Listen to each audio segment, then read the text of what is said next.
시간 야고보서 1장 29절에서 27절의 본문으로 경건의 사람, 실천하는 사람이라는 제목으로 함께 말씀을 나누도록 하겠습니다.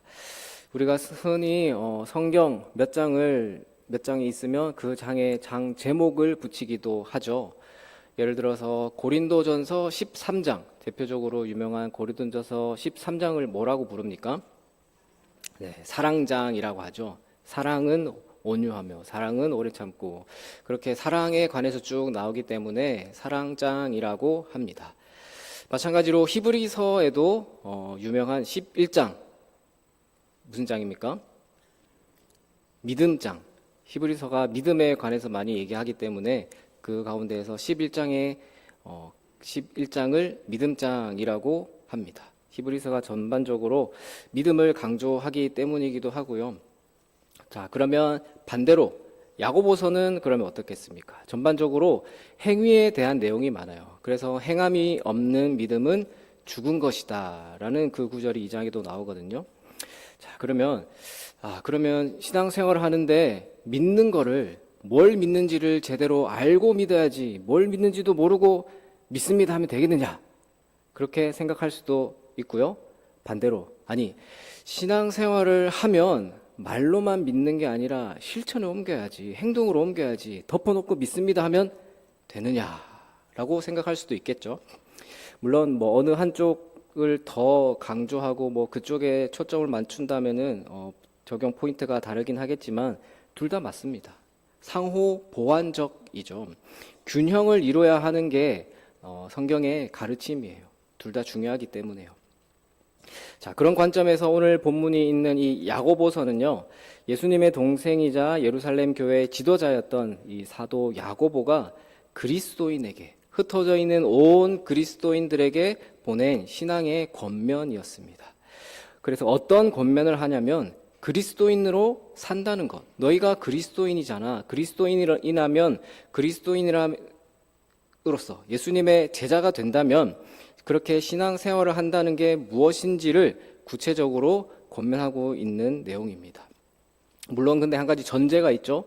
전제가 뭐냐면 그리스도인들에게 보낸 편지잖아요. 이미 신앙이 있는 사람들에게 보내는 편지이기 때문에 너희가 그리스도인이라면 믿는 게 무엇인지, 너희가 무엇을 믿는지를 어느 정도 안다고 전제를 하고 있기 때문에, 근데 그 다음에 스텝이 없잖아요. 그 다음에 행동이 없는 그 삶의 모습을 보고 야고보는 신앙에 있어서 그 다음 스텝인 실천을 강조하면서 참된 지혜가 무엇인지를 또 우리에게까지 가르쳐주고 있는 것입니다.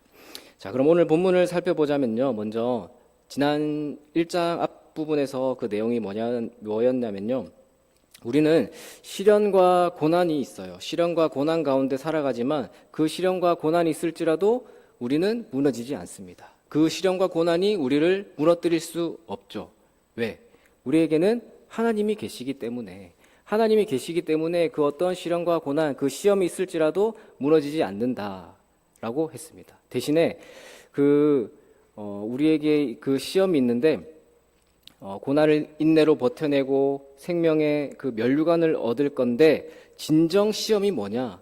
너희가 지금 그것으로는 무너지지 않을 건데 너희를 무너뜨리게 하는 게 있다면 그것은 뭐냐면 욕심이 너희를 넘어뜨리게 할 거기 때문에 욕심을 주의하라 라는 그 내용이 앞에서 나왔어요. 달콤한 유혹처럼 다가오는 욕심은요, 우리 영혼을 파괴하고요, 우리의 삶을 주님에게서부터 멀어지게 한다는 것을 기억해야 한다라는 그 권면의 말씀이 앞부분에서 나왔습니다. 상황과 형편에 마음을 빼앗기지 말고, 높은 곳에 있다고 자랑하지 말고, 낮은 곳에 있다고 낭망하지도 말고, 하나님과 함께 하는 것, 그게 그리스도인의 삶의 태도라는 것을 선포하였습니다. 자, 그러면 오늘 말씀은 이제 그리스도인들이 구체적으로 지향해야 할 삶의 태도, 구체적으로 무엇을 추구하며 살아야 하는지, 어떤 삶이 그러면 경건한 삶인지, 그런 내용을 이제 쭉 이어서 말씀하고 있습니다. 자, 그럼 여러분들, 우리가 어떤 사람을 얘기할 때 참 저 사람은 경건한 사람이야 라고 할 때 그 사람의 어떤 모습을 보고 주로 경건하다라고 표현을 하죠? 어떤 이미지가 떠오릅니까? 우리가 흔히 이제 경건한 삶을 우리가 보통 생각하는 신앙생활 그 한정으로 여겨요. 말씀 열심히 다독 열심히 읽고요. 또 예배도 열심히 빠지지 않고 잘 참석하고요. 기도 생활도 잘 하고 찬양 부르면서 눈물도 흘리고 하나님께 주시는 그 감동과 감격을 경험하는 삶을 살아가는 삶을 경건 생활이라고 생각합니다. 그래서 우리가 예배 빠지거나 기도를 못하고 또 성경을 안 읽고 있는 내 모습을 보면 어떻습니까? 약간 이 경건하지 못한 삶을 보고 자책을 하게 되죠. 물론 이런 것들이 우리 경건한 생활에 있어서 필요한 것들입니다. 이런 것들이 이런 것들이 없는데도 경건하다라고 하는 것은 말도 안 되겠죠. 그런데 오늘 말씀은 우리에게 강조하는 거예요. 이런 것들과 함께 우리의 경건을 보여주는 게 뭐냐면 이웃과의 관계다. 우리 옆 사람과 주위의 관계가 또 우리의 경건을 나타내는 표시다라고 얘기하는 거예요. 야고보는 1장 앞부분에서 시련과 환난 가운데 살아가던 그리스도인들을 위로한 다음에 바로 이어서 이웃과의 관계를 그 다음으로 강조하고 있어요. 너희 지금 흩어져서 사는 게 힘들지. 얼마나 힘드니? 거기다가 신앙을 지키면서 사는 게 얼마나 힘들어. 그래도 우리가 그 고난과 시련 가운데 흔들리지 말고 욕심에 넘어가지 말고 그리스도인으로서 신앙의 모습을 보여야 돼. 그 모습은 이웃을 사랑하는 거야 라는 메시지가 담겨 있는 거예요. 자, 그러면 구체적으로 오늘 말씀 19절 20절에서 이렇게 시작하거든요. 19절 20절을 보시면 내 사랑하는 형제들아 너희가 알지니 사람마다 듣기는 속히 하고 말하기는 더디하며 성내기도 더디하라. 사람이 성내는 것이 하나님의 의를 이루지 못함이라 라고 말하고 있습니다. 이 말의 표현도 그거죠. 사랑하는 나의 형제 자매 여러분들 꼭 기억해야 돼요. 알아둘 게 있어요. 누구든지 듣기는 빨리 하고 말하기는 천천히 하십시오. 또 어지간하면은 화를 내지 마십시오. 화를 내는 사람은 하나님의 정의를 이룰 수가 없습니다. 라는 뜻입니다. 참, 이 말씀을 우리 모두가 다 마음속에 깊이 새겼으면 좋겠습니다. 야고보서 이 말씀은요, 단순히 이 말은 좋은 리스너가 되어라, 좋은 듣는 사람이 되어라, 그리고 말을 줄여라, 화를 내지 말아라 하는 겉모습만을 지적하는 것이 아닙니다. 야고보는요, 우리 인간이 가진 죄의 본성, 죄된 본성을 깊이 살피고 그 본성대로만 살아가는 것으로부터 돌이키라라고 권면을 하고 있는 거예요. 무슨 말이냐면요, 아담과 하와가 죄를 범했잖아요. 처음에 그 죄를 범한 그것을 보면요, 이 죄의 본질이 무엇인지 알 수 있어요. 자, 아담과 하와가 따먹은 게 뭐죠? 먹지 말라고 한 걸 먹은 게 뭐죠? 사과 아니잖아요, 그렇죠? 사과 아니에요. 지난주에 우리 집사님이랑 잠깐 지나가면서 얘기하다가 사과를 먹었다라고 오해를 한다고. 그래서 저는 생각하기를 왜 우리 옛날에는 그림 그려가지고 붙였다 떼는 거 있잖아요. 그 융판인가요? 거기다가 막 나무에 에덴 동산 설명하고 그래서 그런 줄 알았는데 이 어원이요, 라틴어의 죄라는 단어와 사과의 단어가 스펠링이 같대요. 그래서 거기서부터 온 것도 있고, 또 우리 유럽 성당에 가면 스테인드 글래스 멋있게 명화가 되어 있잖아요. 그 그림을 그렸던 그 유럽 문화권에 있는 그 작가들이 표현하기를 그런 과일을 잘 아는, 흔히 보았던 과일로 그려가지고 우리에게까지 그렇게 오해를 했다고 하더라고요. 자, 아담과 하와가 먹은 게 뭐냐면 선악을 알게 하는 나무의 열매입니다. 아무튼 그 선악과를 먹음으로써 하나님의 말씀이 아니라 그걸 먹음으로써 자기 판단, 자기 기준으로 모든 것을 판단하고자 했던 게 바로 인간 죄의 본질입니다. 우리는 그때부터 지금까지 우리 기준으로 다 평가하잖아요. 이게 맞다, 내가 기준이다. 그런 죄성을 우리가 다 가지고 있습니다. 우리는 끊임없이 다른 사람을 비교하고요, 판단하고요, 정죄하고요, 심판하고요, 조롱하고요, 심지어는 혐오하는 죄성을 가진 존재입니다. 다른 사람의 삶을 깊이 헤아려 보기보다는 내 관점으로 모든 것을 판단하고 그 사람 입장이 되어 보기보다는 내 입장만을 고수하는 그런 어리석은 존재들이다라는 것이죠. 그래서 예수님도 말씀하셨잖아요. 어찌하여 형제의 눈 속에 있는 티는 보면서 네 눈 속에 있는 들보는 깨닫지 못하느냐. 그래서 야고보는 그리스도인이 된다는 것은 이런 죄성을 가진 존재에서 예수님의 사랑을 닮아가는 존재가 되는 것이다 라고 가르쳐주고 있는 것입니다. 그래서 잘 듣는 것, 잘 듣는다는 것은요, 그저 겉으로 잘 듣는 모습만을 뜻하는 게 아닙니다. 그 사람의 입장, 그 사람의 삶, 그 사람의 아픔, 그 사람의 고민, 이런 것들을 헤아려 주는 것을 뜻하는 거예요. 겉으로 잘 듣고 있으면서 속으로 하나하나 판단하는 것은 결코 잘 듣는 자세가 아닙니다. 마치 우리 이야기를 듣기 위해서 예수님께서 이 땅에 오셨잖아요. 예수님께서 사람의 몸을 입고 이 땅에 오신 것처럼 그 사람의 이야기를 그 사람의 자리에 서서 함께 들어주는 것, 그것이 잘 들어주는 자세입니다. 내 기준, 내 입장, 내 판단을 잠시 내려놓고 온전히 들어줄 수 있는 것이 그리스도인으로서의 듣는 자세다라는 것이죠. 또 더디 말한다라는 것은요, 그냥 입 다물고 있어라 라는 말이 아니에요. 더디 말하라 라는 것은요, 그냥 불필요한 말, 내 기준대로 판단하는 말, 상대를 정죄하는 말을 하지 말라 라는 거예요. 말을 하되 하나님의 사랑 안에서 겸손과 온유함을 가지고 꼭 필요한 말을 하는 것이 바로 오늘 말씀이 우리에게 가르쳐주는 말입니다. 선한 말, 위로하는 말, 사람을 세우는 말, 복음을 전하는 말을 우리가 그리스도인으로서 해야 하는 것이죠. 그리고 화를 내지 말라라는 것은요, 우리의 죄된 본성이 있잖아요. 그 죄된 본성을 그대로 드러내지 말고 그리스도 안에서, 성령님의 다스림 안에서 하나님의 뜻대로 관계를 맺어야 한다라는 거예요. 화를 내게 될 때 우리는 때때로 우리 자신을 통제할 수가 없잖아요. 화가 나면 내가 통제가 안 돼요. 그러니까 그럴 때 하나님을 떠오르기는, 하나님을 생각하기는 더더욱 어렵게 됩니다. 우리 안에 감춰져 있던 그 우리의 죄의 본성이 그대로 드러나게 되는 것입니다. 그리고 그때 악한 그 마귀의 권세가 우리의 분노를 이용하는 거예요. 그래서 말씀에 우리가 이렇게 우리 본성대로 분출한다면 하나님의 의를 이룰 수 없다라는 그 말씀을 쭉 하고 있어요. 성경의 많은 곳에서 화를 내지 말라라는 그 내용이 쭉 나오거든요. 시편 37편에 보면 분을 그치고 노를 버리며 불평하지 말라. 오히려 악을 만들 뿐이라. 이 분노가 오히려 악을 만든다라고 말씀하고 있어요. 잠언 14장에서도 노하기를 더디하는 자는 크게 명철하여도 마음이 조급한 자는 어리석음을 나타내느니라. 이 노하기를 더디하는 것, 분노를 더디하는 것이 명철한 일이다라는 말이죠. 또 잠언 16장에서도 노하기를 더디하는 자는 용사보다 낫고 자기의 마음을 다스리는 자는 성을 빼앗는 자보다 나으니라. 이 분노를 더디하고 마음을 다스리는 것이 성을 빼앗는 것보다 낫다. 또 에베소서 4장에서도 분을 내어도 죄를 짓지 말며 해가 지도록 분을 품지 말고 마귀에게 틈을 주지 말라라고 하죠. 해가 지도록 분을 품지 말아가지고 마귀에게 틈을 주지 말라라는 말을 합니다.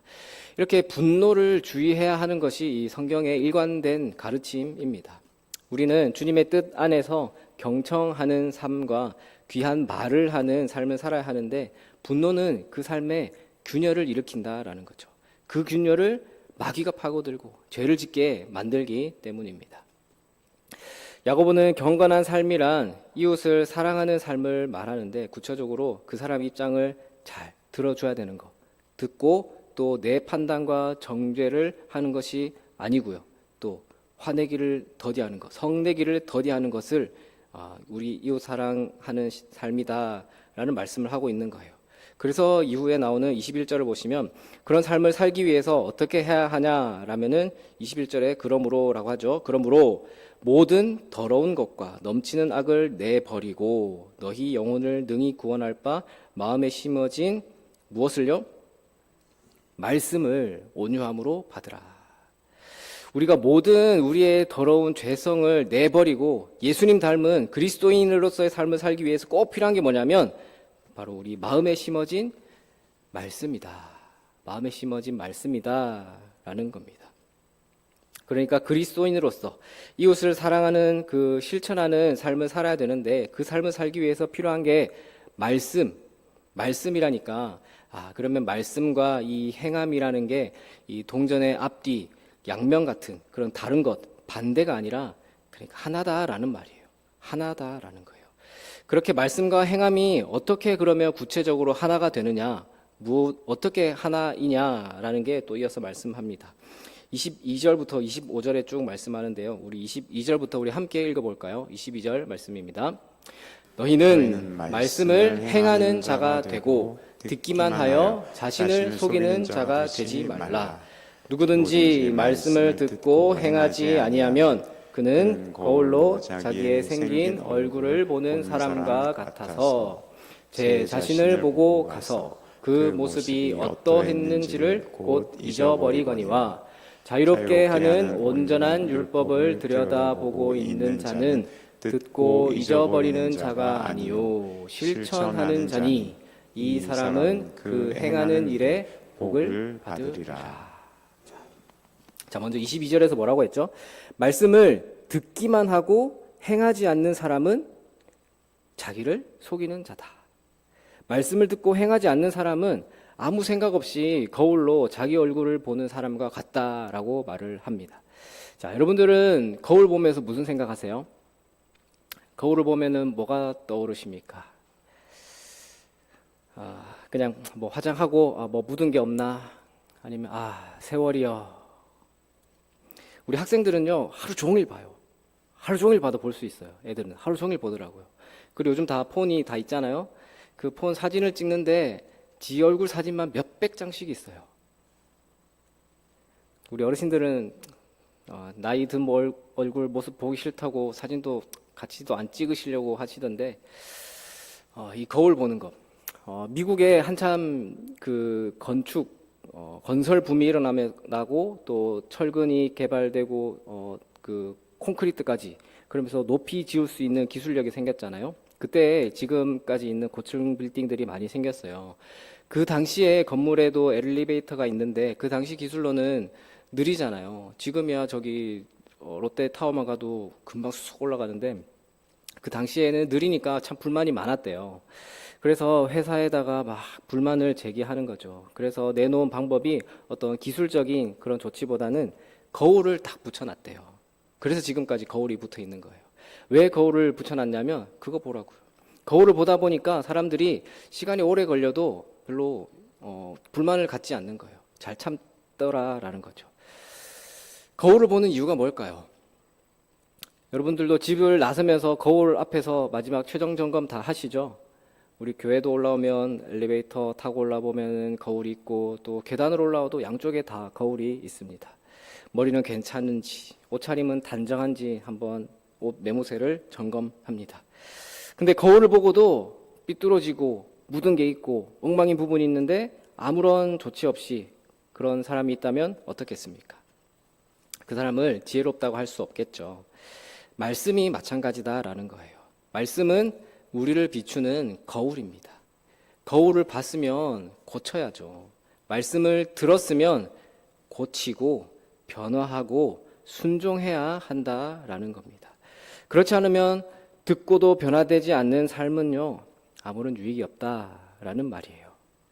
그래서 정리하자면 말씀은 우리에게 경건한 삶을 살아야 된다. 오늘 본문은 말씀에 비추어 보아 경건한 삶을 살아야 된다라는 것을 가르쳐주고 있습니다. 그래서 끝으로 26절, 27절 말씀을 보시면 누구든지 스스로 경건하다 생각하며 자기 혀를 제갈 물리지 아니하고 자기 마음을 속이면 이 사람의 경건은 헛된 것이라.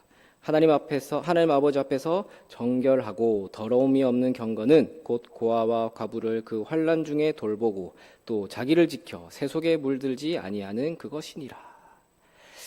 자, 스스로 경건하다고 생각하는 사람이 자기 혀를 제갈 물리지 않으면 그 경건은 헛것이랍니다. 자, 이게 이 말이 무슨 말이냐면요. 자, 당시에 지금 야고보의 이 말을 듣는 사람 입장에서 한번 생각해 보면요. 그 당시 사람들은 말로 율법을 가르치고 또 말로 논쟁, 그 토론하는 게 자신의 경건함을, 내가 아는 것을 드러내는 도구였어요. 가장 중요한 지표였어요. 근데 야고보는 그렇게 사용하는 혀에다가 재갈을 물리지 않고 너희 마음을 속인다면은 그 사람이 주장하는 경건 다 헛것이라고. 그 혀에 재갈 물리지 않는다면은 그 경건은 다 헛것이라고 말합니다. 우리도 마찬가지예요. 무슨 말이냐면 우리도 경건한 삶을 산다라고 말은 하지만 우리의 말과 행동이 일치하지 않는다면, 말로는 경건해 보이는데 교회에서는 경건 생활 열심히 하는데 그 혀에 그 행동이 경건하지 않는다면 우리의 신앙이 헛것이다 라는 말입니다. 그래서 그 경건의 증거로서 드러나는 행동이 27절이에요. 먼저 하나님 앞에서, 하나님 아버지 앞에서 정결하고 더러움이 없는 경건이 바로 고아와 과부를 그 환난 중에 돌보는 것이다 라고 말하고 있는 것이죠. 그래서 이 흐름을 우리가 알기 때문에, 이 말씀을 우리가 붙들고 있기 때문에 우리도 구제사역하는 거잖아요. 우리 교회도 사랑 실천 그것도 하고 있고, 또 우리 교회 한 달에 한 번이지만 우리 창신동의 독거 어르신들 또 소외계층들 찾아가거든요. 우리 지난 찬양하면서 위에 영상 보셨죠? 그렇게 하고 있습니다.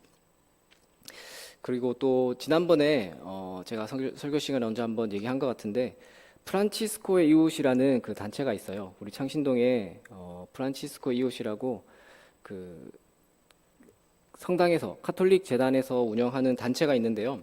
어르신들 반찬해서 드리고 또 계절마다 이불 세탁도 해주고 참 많은 일들을 하시더라고요.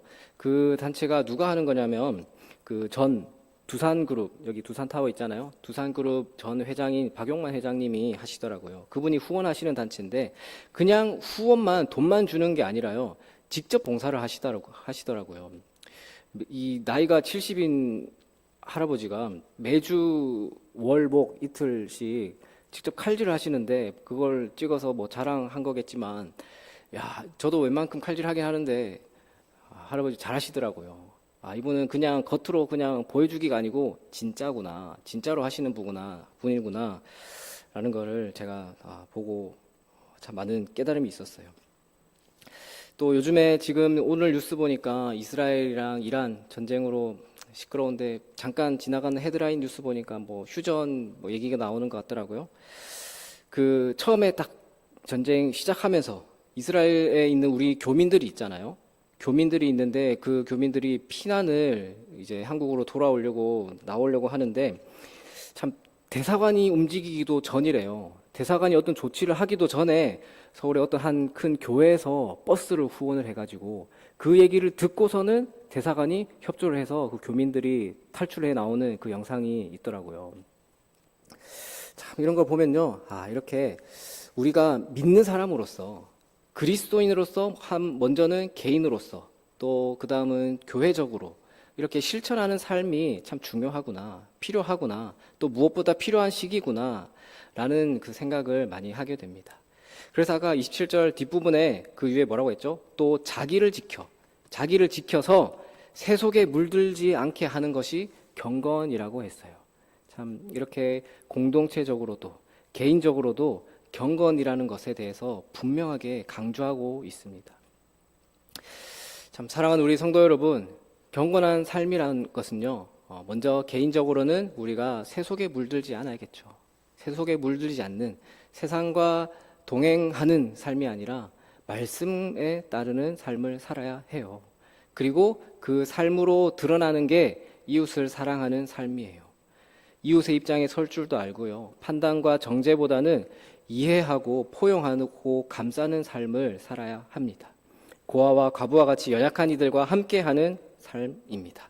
이런 삶은 무엇보다 주님의 말씀을 들을 때 먼저 들어야 가능합니다. 그리고 말씀을 듣는다라는 것은 그저 귀로만 듣는 것이 아니라 들었으면 들은 대로 실천하는 삶을 사는 것을 의미합니다.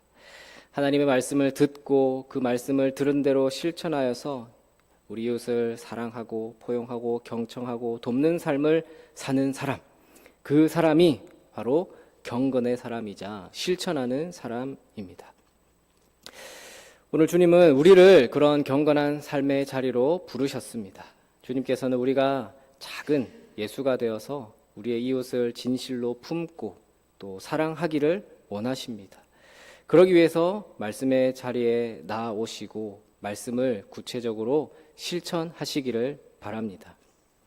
그 전에 내가 이렇게 경건한 삶의 자세, 실천에 옮겨야 될 그리스도인으로서 바른 신앙과 경건의 삶을 내가 살고 있나?